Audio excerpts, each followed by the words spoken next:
My family called me insane for keeping Dad's rusty boat. 3 years ago, at a Thanksgiving dinner that smelled of roasted turkey and betrayal, I learned my family's price for love. But the story doesn't start there. It starts where everything in my life did, at 4:30 in the morning, on the deck of the Sea Wolf, with my hands smelling of diesel and salt. 4:30 in the morning hits different when you're 45 and wondering if this is all there is. The Sea Wolf's engine coughed to life like an old man clearing his throat after a 3-pack-a-day habit. That boat was older than most marriages in this town, and probably more reliable, too. The rust patches on her hull looked like freckles in the dim harbor light, each one telling a story my old man could have recited from memory. I was mending nets when the sun started its daily fight with the main fog. My fingers worked the knots automatically, muscle memory from 30 years of doing the exact same thing. The photograph tucked above the wheel caught the first ray of light.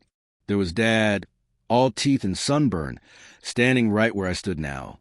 Same wheel, same view, probably the same worries about the catch being too small. The catch was pathetic that morning. 3 lobsters and some bycatch that wouldn't even cover the fuel. I looked toward shore where those glass towers were sprouting up like mushrooms after rain. Coastal living properties had already eaten up half the old harbor. Every month another fishing family sold out, traded their boats for SUVs and their callous hands for soft retirements in Florida. My phone rang just as I was tying up. The screen showed Rick's face, my brother, the one who made it, the success story. The one Mom would have been proud of if she'd lived long enough to see him in his Italian suits. He didn't even say hello. That should have been my first warning. His voice came through sharp and clean, like he was calling from one of those sterile offices where they keep the temperature at exactly 72 degrees year-round. He told me Coastal Living Properties was making their final offer for our dock, the one Dad left us both. The number he mentioned made my chest tight. It was more money than I'd see in 3 lifetimes of fishing. I kept working while he talked, coiling rope like it was the most important thing in the world. Told him what I'd been telling him for 2 years. It was Dad's legacy, not for sale. His laugh came through the phone bitter as black coffee. He said legacy doesn't pay bills. Said I needed to stop living in the past. Then came the kicker. He expected me at Thanksgiving dinner. Not invited. Expected. Like I was some employee he was summoning to a performance review.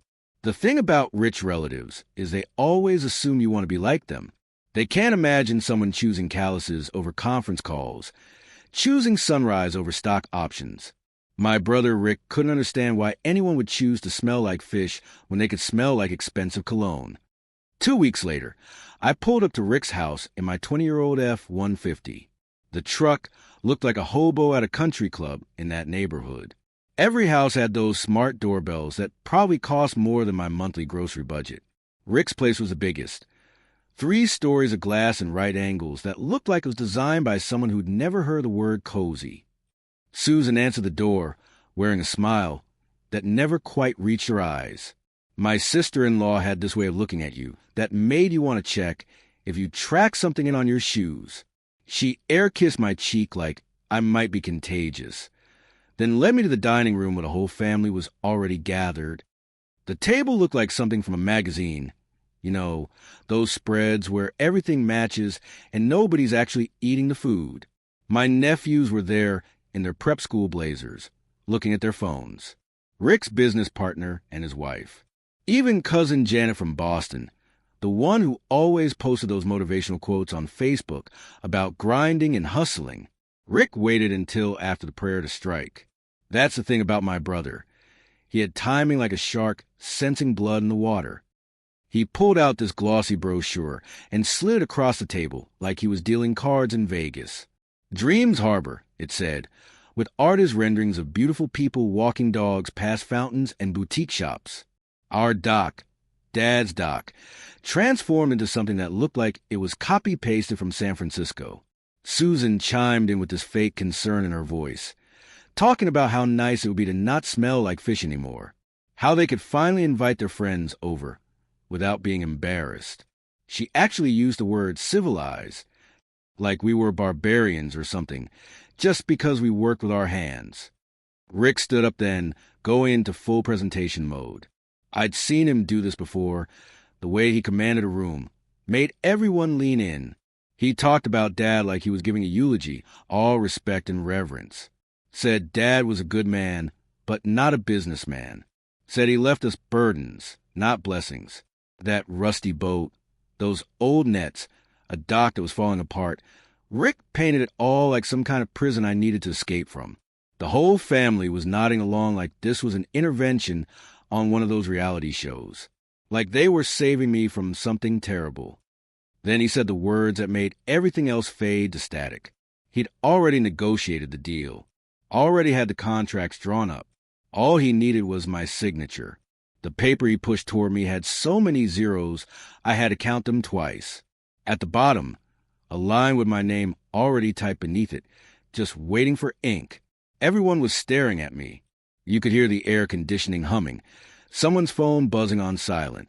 I picked up the pen, felt its weight, looked at that photograph of Dreams Harbor again. All those happy, successful people living their best lives where my father once got to fish at sunrise. My hand was shaking, not from fear or excitement, but from rage. Pure, distilled rage that had been building since I walked in and saw their pitying looks. Rick must have sensed my hesitation, because he went for the jugular. Started talking about how I looked to everyone else. The crazy fisherman holding on to junk. The family embarrassment. The one who couldn't let go. He actually said I was dishonoring the Miller name with my stubbornness. That's when I stood up. Slowly, deliberately, like Dad used it when he'd heard enough nonsense at town meetings.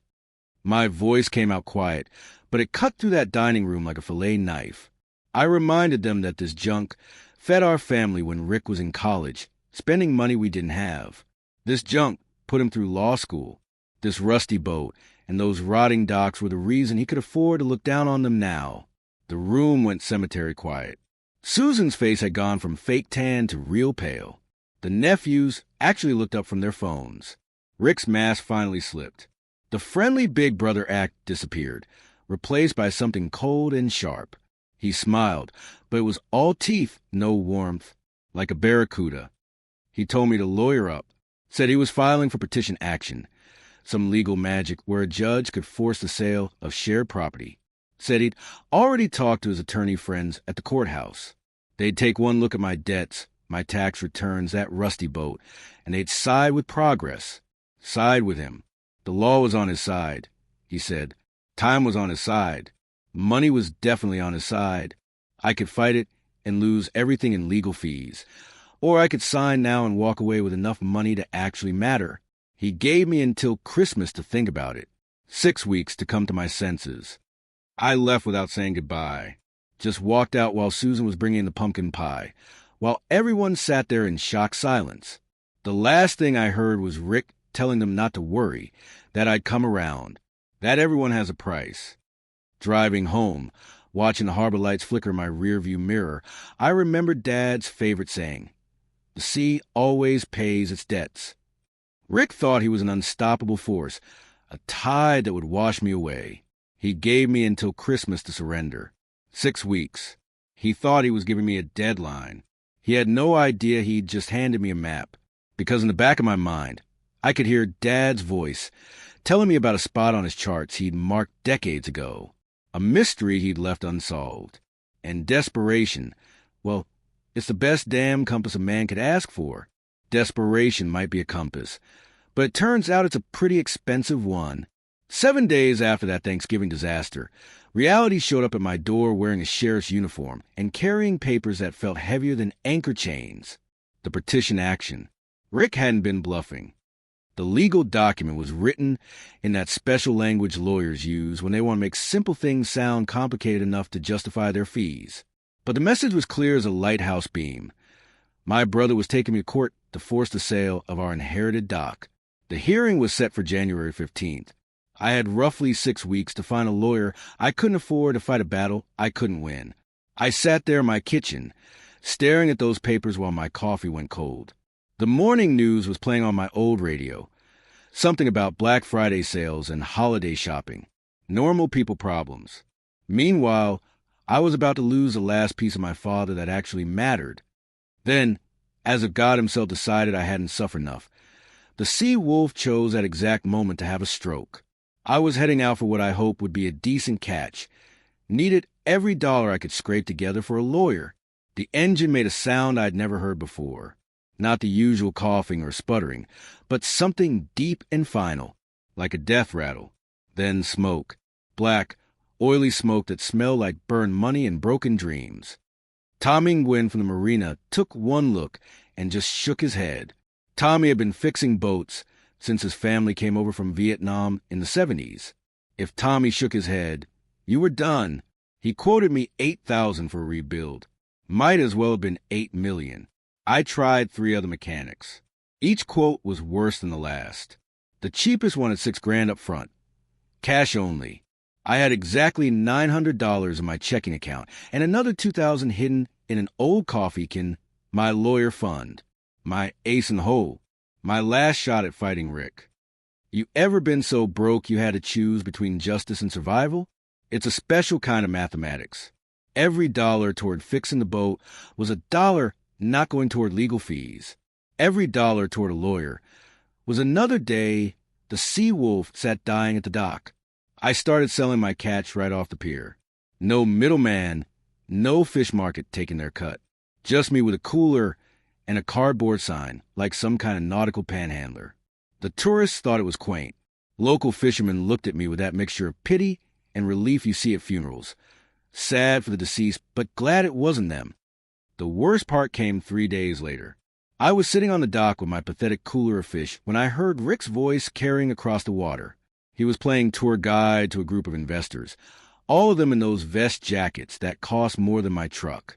They stopped right where they could see me, though Rick pretended not to notice his brother selling fish like it was 1885. He was pointing at our dock, explaining his vision.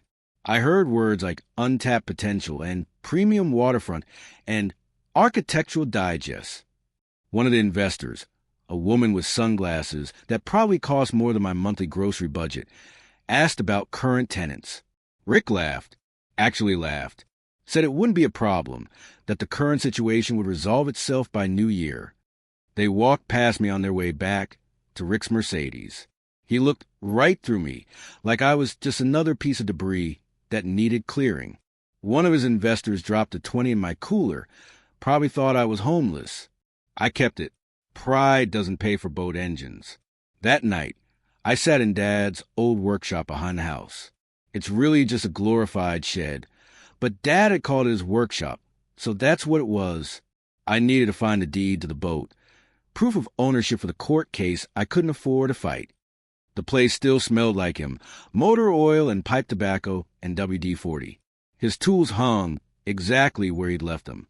His workbench had a half-finished lure still clamped in the vise, like he'd just stepped out and would be right back to finish it.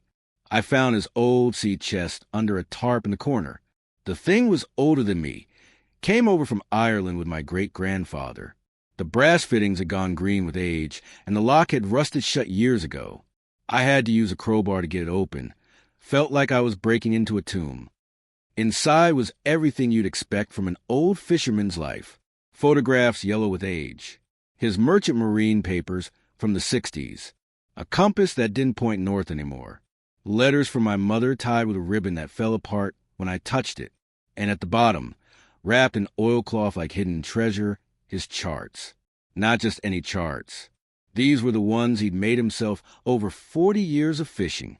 Every rock, every current, every spot where he'd had luck or lost gear. It was like holding his brain in my hands. All his knowledge drawn out in pencil and ink.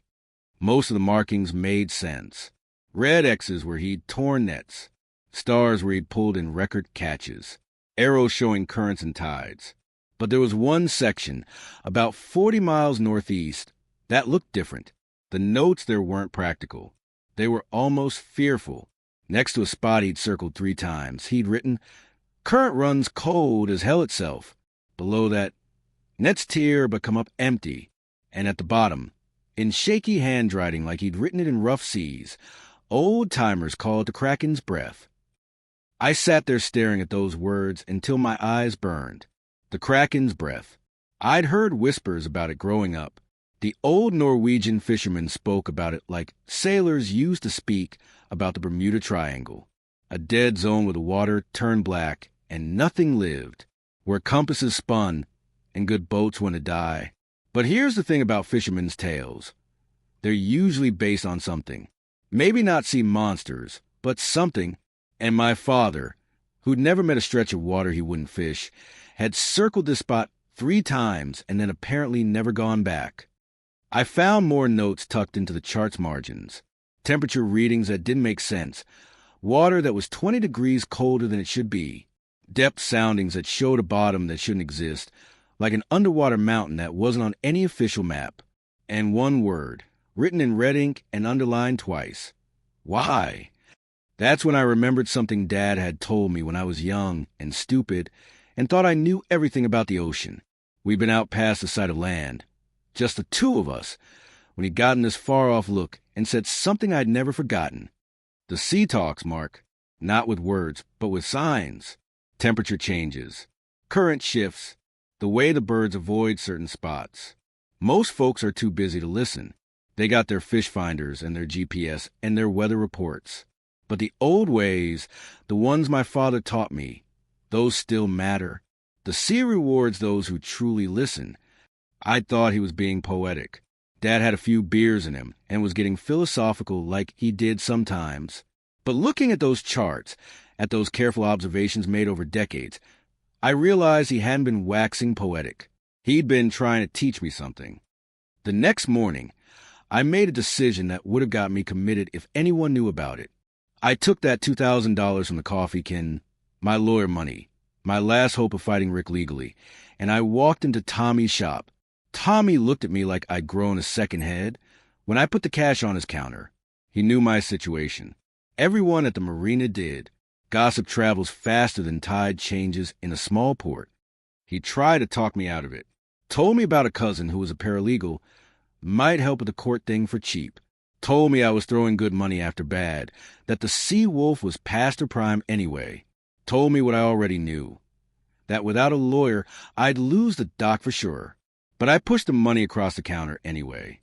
Told him I needed the engine running by Monday. 3 days. He said it was impossible. I said Dad had done impossible things before. Tommy sighed, looked at the money, looked at me, and finally nodded. Word spread to the marina like wildfire. Mark Miller had lost it, completely cracked. Chose a broken boat over keeping his inheritance. Some people looked at me with pity. Others with that kind of disgust you reserve for people who won't help themselves. Even the old-timers, the ones who knew my father, shook their heads.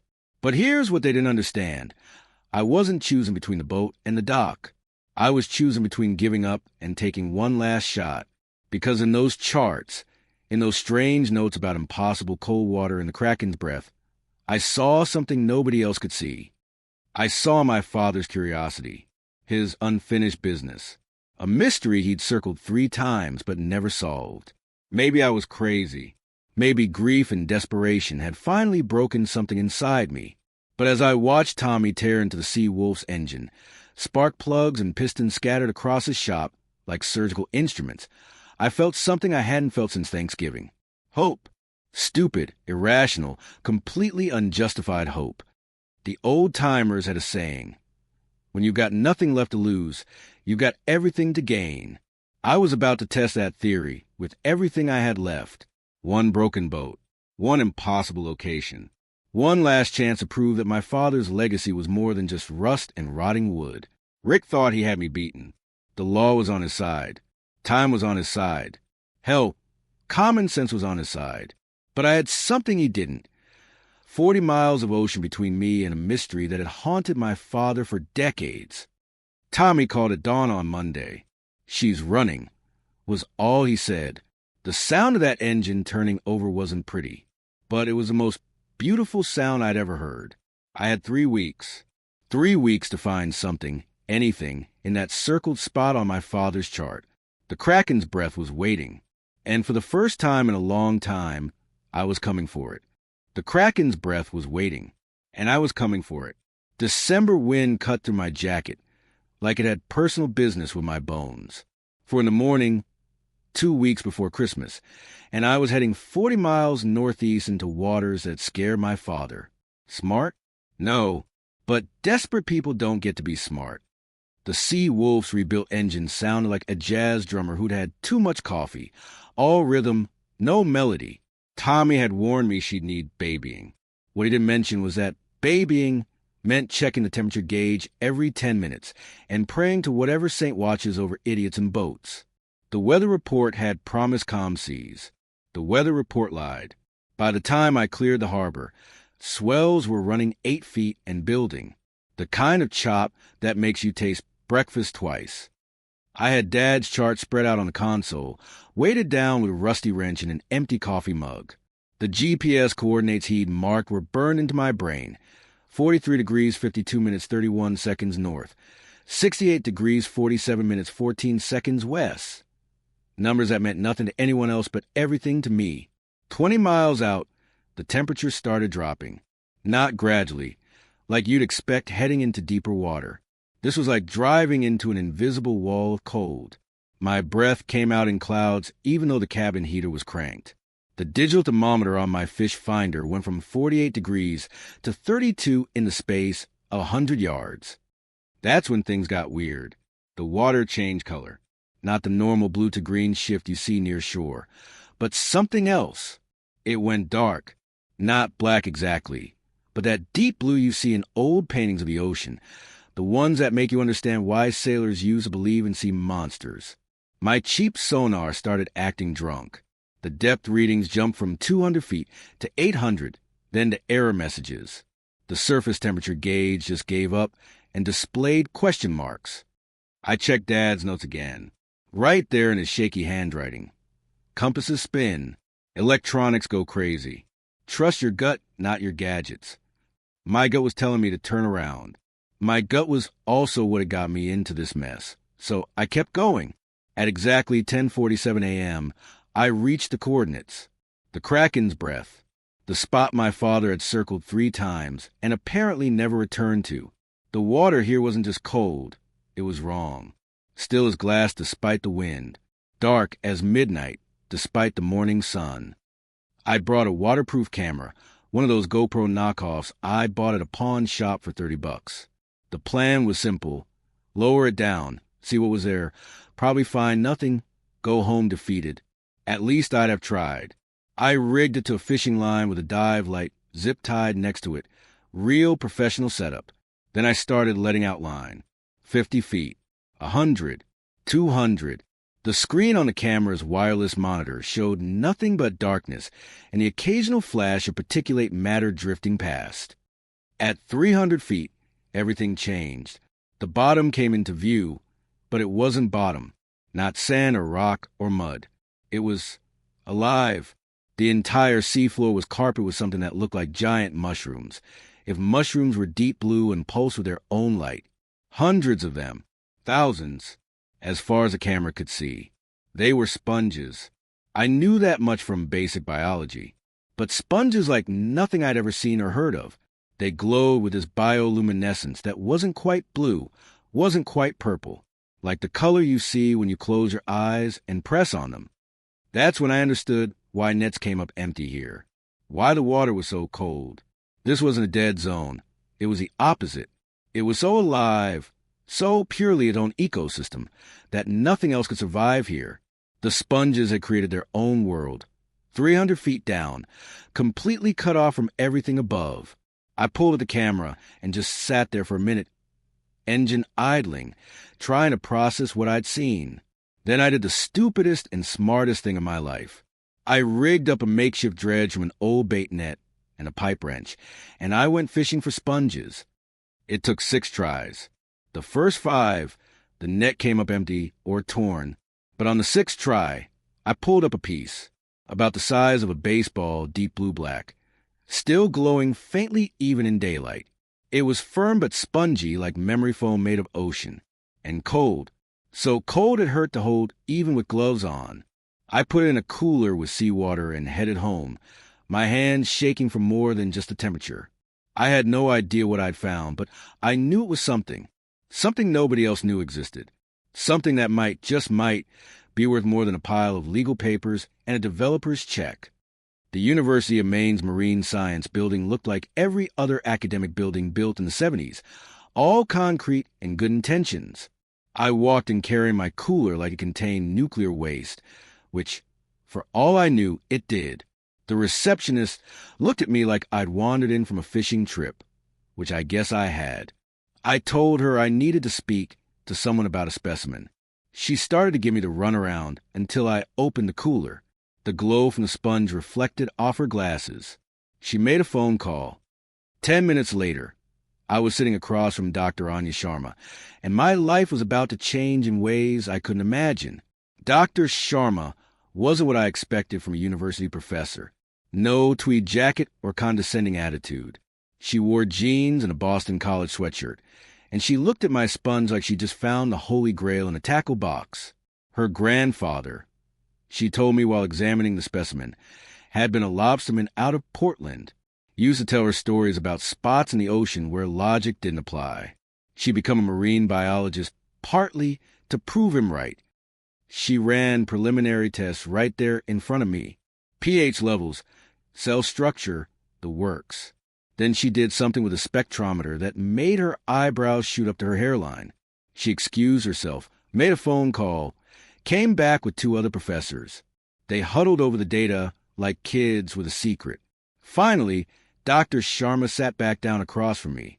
She said the sponge was producing compounds she'd never seen before, unique proteins that shouldn't exist at these temperatures. And preliminary tests, very preliminary, she stressed, suggested these compounds were doing something interesting to cancer cells in their lab samples. Then she said the words that changed everything. We need to file a patent. Today. Now. Before anyone else finds out about this.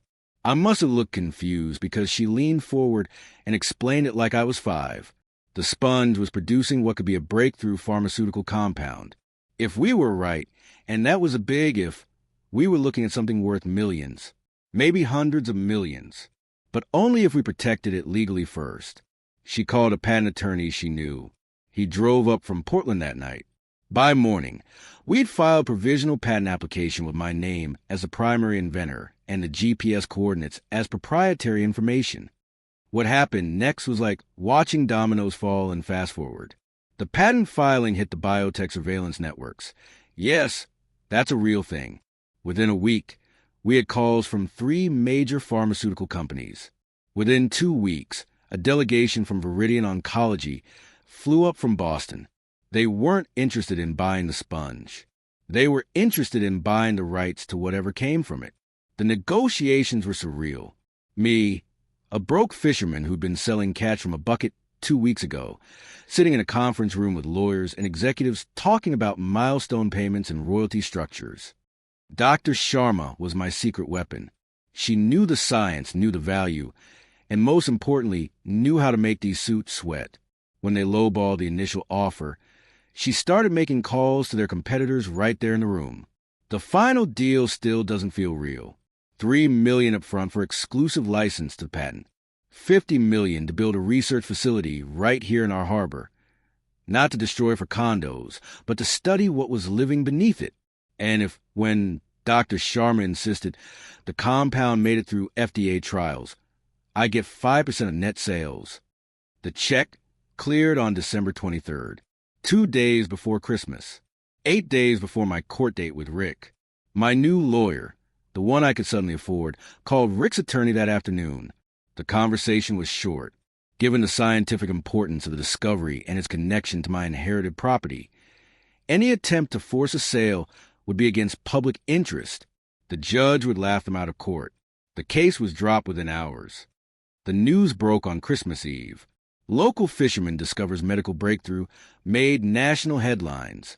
CNN called it the catch of the century. Fox News ran with from fishing nets to internet millions. My phone didn't stop ringing for 3 days. Rick and Susan showed up on December 27th. I was expecting them. They stood on my doorstep like carolers who'd forgotten the words. Rick's politician smile was cranked to 11. Susan had traded her usual designer outfit for something she probably thought looked working-class casual. a $200 flannel shirt, and jeans with a crease. Rick launched into his speech before I could even invite them in.